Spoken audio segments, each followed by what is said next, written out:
name is Hariharan, and I would like to invite you to the conversation I will be having with Kamal Haasan and Baradwaj Rangan as part of the Lit for Life Festival. It will take place on January the 13th. On this day, we will be discussing moral policing of Indian cinema and its ramifications. We need to take it a little beyond that, instead of just arguing for our films and, our Tamil cinema. Is moral policing very restricted to India alone and popular culture? Anything that is popular and new from the printing press, you're not supposed to even translate Bible to begin with, because there is reticence when something new ideas are being formulated, because they believe that it will affect an older institutions. All institutions will have to be re-looked at and restructured. We would have had our own IPC if only we had updated our Manudharma Shastra. Right. We made it into an old-fashioned parochial holy book. So we had to look for the inner temple in England to make the law book for us. So the same thing applies to cinema. The church used to censor films in Italy. Things have changed now. How can anybody, either religion or politics, or simply rich people or dictators, hold culture to ransom? Right. But is there a distinction between classical culture and popular culture? The classical culture seems to be getting away without any kind of censor. I think you give it time, the boy will become an old man. And Shakespeare will become classical. You just have to wait those 200 years. Right. And then Shakespeare, who was selling tickets and was popular at that time, later becomes lesson in school. But not all are going to become Shakespeare's. Right. So popular culture, I'm sure there were very many peers to Mr. Shakespeare, but not all of them ended up there. Some were bawdy, cheap, and confused. But this was a clear-cut genius who surfaced. If you take a graph of moral policing, if you take from the McCarthy Commission, yes, which is bringing it quite close to home yesterday. Yeah. Right. So from there to say the Islamic countries, who have to vet all their scripts, to the censor here, where do we see the graph, and where do you think somewhere we need to find, as filmmakers, a midway? See, certain times a whole culture loses a progress by these dogmas. For example, the word camera and the first shadow images were allowed because image should not be printed, but anything moving that which disappears is okay. So the first play toy for children with moving images was there in Baghdad in 12th century. So the forefathers of today's camera are were in Middle East. But because of religious dogma, it takes Abbas Kiarostami to make his films another 1,000 years or nearly 800 years later. So I think they'll have to relook at it without getting too offended at these things, and it will change if it is like what Richard Dawkins says, gods will die and new ones will be born. So that's drastic, but we are talking in a shorter term, between you and me and within our lifetime. If we want to see results, we will have to sit and take the onus of looking at our work and take the civic responsibility as filmmakers and say, yes, we are grown up enough. You can't treat us like permissible age for driving, drinking, and sexing around. So I think filmmakers are grown up enough. And you must give them that thing. And in the days of YouTube, how many images can you flag down? Everything is flaunted.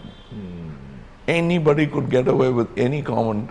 Yeah, what happens later, you send thugs home for a political comment, for a cartoon, all that will happen. But the matter of the fact is that they are capable of voicing before the police could do anything about it. Very true. By and large, is there something, we've seen historically, especially after the advent of Islam, a certain condemnation of entertainment by itself, It has been there. See, in the 12th century, I think Islam, the Judaic religions are all related. They imitate each other. They sort of reflect each other's ideology. Right. And what is the wisdom of Islam comes down from Sumeria and Babylon.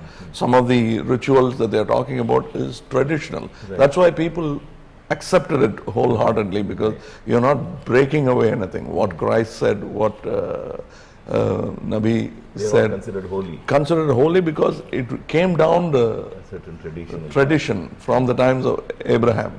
So they accepted it. But now, Entertainment. entertainment was, they gave a twist to it. See, 320 AD, Bible was changed. Bishop Athanasius suddenly makes Mary Magdalene into a bad woman. It wasn't the case before. Right. Now as it is revealed. Right. And certain people, the Gnos and the Agnos, break it open. So while all this was happening, the printing press was the villain. Anything that's new, Martin Luther was the villain. Till a king decides to have his way and popularizes another section of Christianity. And we have looked at all that, and as we know it, what we call for facility's sake the Hindu religion has taken so many forms. The Kalamukhas and Aghoris are not popular religions anymore. So we are coming, and with all this, we have just about accepted that a widow need not shave her head. It's a general consensus that we've agreed, and you don't have to jump into the fire. So it's taking time. For me, it has to be done now. And all these, they blame cinema is the whipping boy. Yes. Why? I don't know, especially politicians, lawyers, Intelligentsia, by and large. intelligentsia by and large, quickly blame it on cinema. And who taught killing of Christians in the Circus Maximus? Yes. Cinema was not there. As a matter of fact, Circus Maximus is the father of cinema, if you ask me.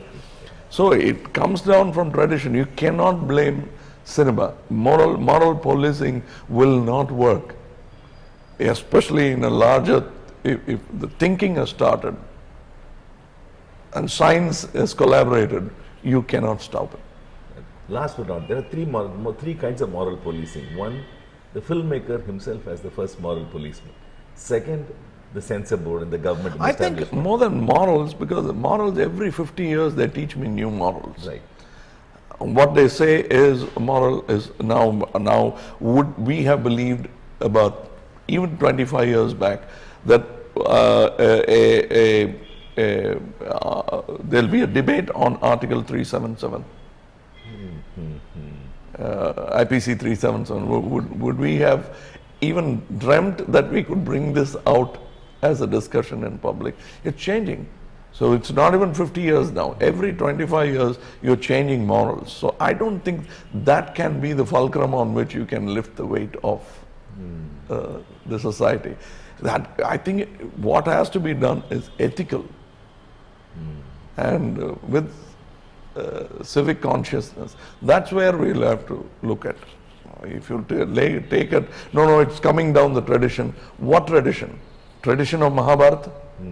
Tradition of Greece, where you can have a boy, a woman, and a concubine. That's where it comes from, the Greek. Or polygamy as for Mahabharata. Yes. Which tradition do we belong to?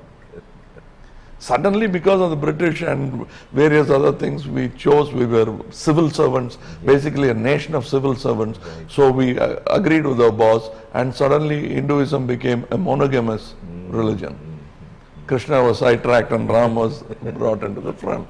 So I think these things keep happening, but I think we'll have to, instead of looking at things morally, I think logically and ethically, if we look at it. I think tomorrow's generations are going to look at it. They are not interested in blasphemy. They are not interested in even doing away with religion. They are very busy living their life. And they just check on the pulse of gods to see their longevity. Wonderful. Thank you, sir. So, visit the Lit for Life website and the social media pages to find out more. See you on the 13th of January at the Lit for Life Festival.